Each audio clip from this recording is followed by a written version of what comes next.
Crônicas do Amanhecer.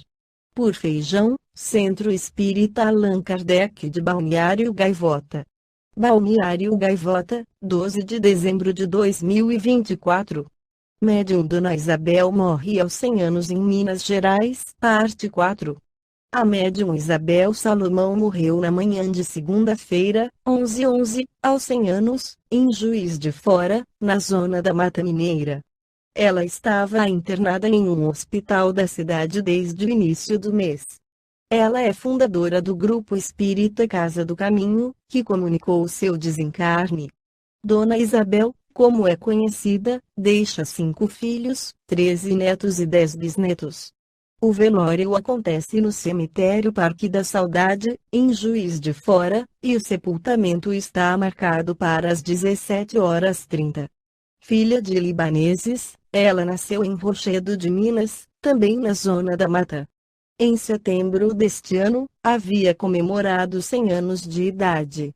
As primeiras manifestações mediúnicas surgiram na vida dela aos 9 anos, lembra a jornalista Daniela Arbex, que escreveu a biografia de Dona Isabel. Ela chamava de coisas, porque não sabia do que se tratava, do que se chamava um espírito. Só aos 22, quando conheceu o Dr. Vicente Ramazzini, que era chefe dela, descobriu que tinha uma religião que cuidava do caso dela, disse Arbex à Folha. Nessa época, começou a frequentar os trabalhos na casa espírita e na sequência assumiu o trabalho para nunca mais parar. Arbex, que considera a Dona Isabel como uma das principais personalidades brasileiras do século XX, disse que o maior legado da médium é a caridade.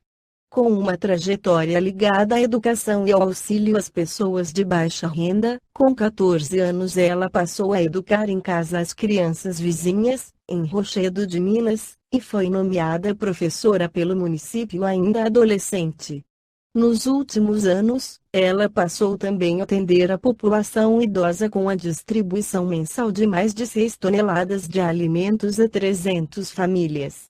Ela passou a atender essas pessoas porque sabia que elas também são uma população em situação de vulnerabilidade, disse Arbex.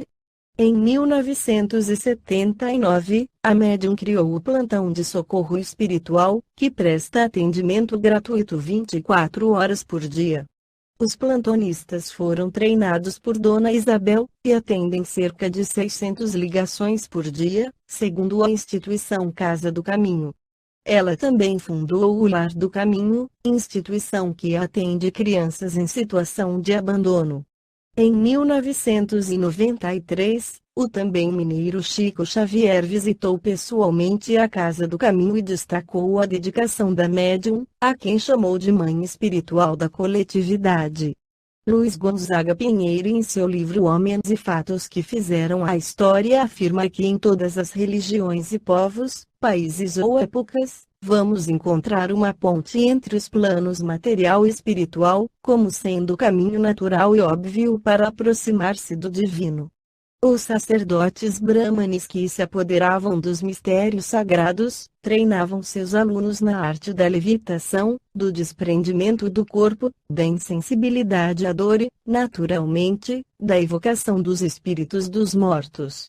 A proibição de Moisés no que se refere à evocação dos mortos prende-se à evocação dos espíritos para proveito próprio ou de terceiros, praticada pelos magos do Egito.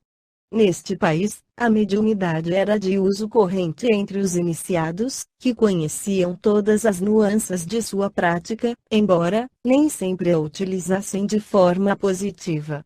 Praticada sob sigilo imposto por juramento, que se quebrado era punido com a morte, a mediunidade floresceu de maneira exuberante na Índia e no Egito.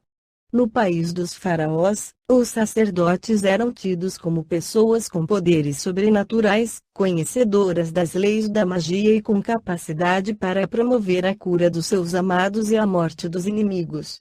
Além de conhecerem o magnetismo e o sonambulismo, utilizavam a clarividência em diagnósticos e praticavam a hipnose para a cura, sendo hábeis em sugestionar para obter o que queriam. Esta foi a crônica do amanhecer de 12 de dezembro de 2024. por Alfredo Feijão Lopes.